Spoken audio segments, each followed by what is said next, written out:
నరసింహస్వామి గారు నేను ఏఈగా డిపార్ట్మెంట్లో ఒకటేసారి జాయిన్ అయినాము. అప్పుడు 3 months ట్రైనింగ్ జరిగింది. ట్రైనింగ్లో మాకు అప్పుడు పరిచయము. కానీ ట్రైనింగ్ అయిపోయిన తర్వాత వారు జనరేటింగ్ స్టేషన్కి వెళ్ళడం జరిగింది. నేను డిస్ట్రిబ్యూషన్ సైడ్ రావడం జరిగింది. తర్వాత ఏడీగా డీగా ఇక్కడికి వచ్చిన తర్వాత అప్పటి నుండి మాకు అనుబంధం ఉన్నది.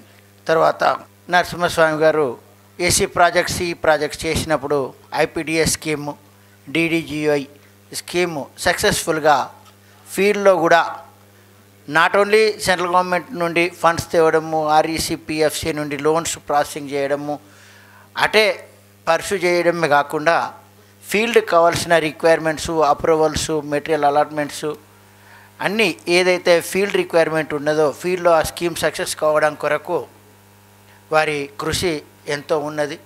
నేను కూడా అప్పుడు ఆపరేషన్ ఎస్సీగా చేసినప్పుడు కూడా ఇప్పటికీ ఏ అప్రూవల్స్ కావాలన్నా కానీ నేను ఉన్నాను, నిన్ను లెటర్ పంపించేస్తే నేను చేసేస్తా అని చెప్పేసి అప్రూవల్ ఇచ్చేవారు.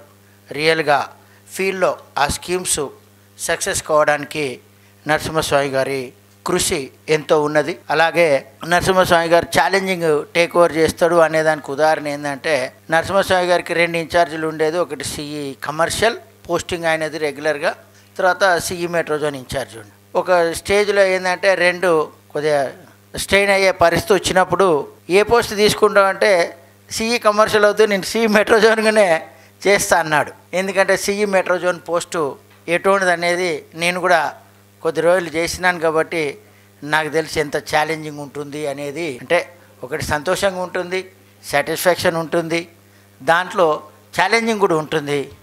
అందుకని ఆ ఛాలెంజింగ్ పోస్ట్నే పెంచుకొని మాస్టర్ ప్లాన్కి వెళ్ళడం జరిగింది. నాకు మెట్రోజోన్ పోస్టింగ్ ఇచ్చినప్పుడు క్రూషియల్ టైంలో మెట్రోజోన్ పోస్టింగ్ చేయడం జరిగింది. వినాయక చవితి, వినాయకుడి నిమజ్జనం ఆ ప్రోగ్రాంలో వినాయక చవితికి మరుసటి రోజు నాకు ఇచ్చేసి ఆ ప్రోగ్రామ్ మెట్రోజోన్లో సక్సెస్ఫుల్గా కండక్ట్ చేయాలి. అసలు యాక్చువల్గా నేను సిటీ ఆపరేషన్లో అంతకుముందు చేయలేదు. నేను రూరల్లో సెక్షన్ ఆఫీసర్గా చేయడం జరిగింది. తర్వాత డీగా కూడా చేయడం జరిగింది. ఏసీ ఆపరేషన్ రూరల్లో చేయడం జరిగింది, కానీ ఇక్కడ సిటీలో చేయలేదు.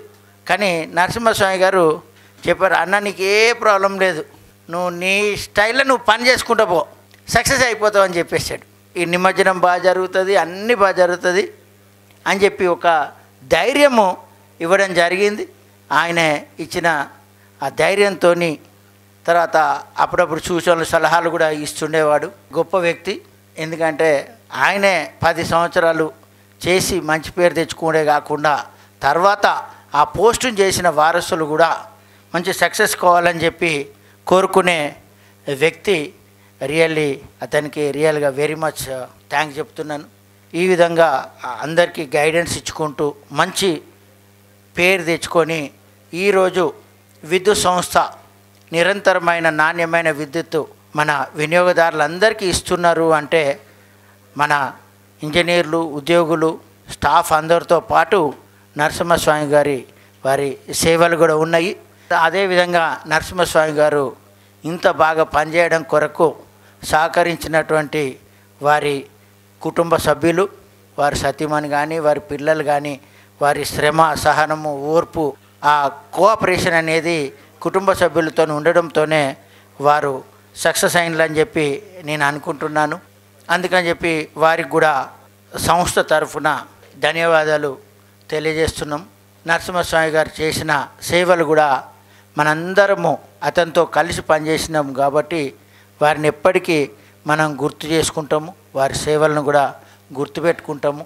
సంస్థ కూడా వారి చేసిన సేవలను ఆన్ రికార్డ్ అనేది నిలిచిపోతుంది.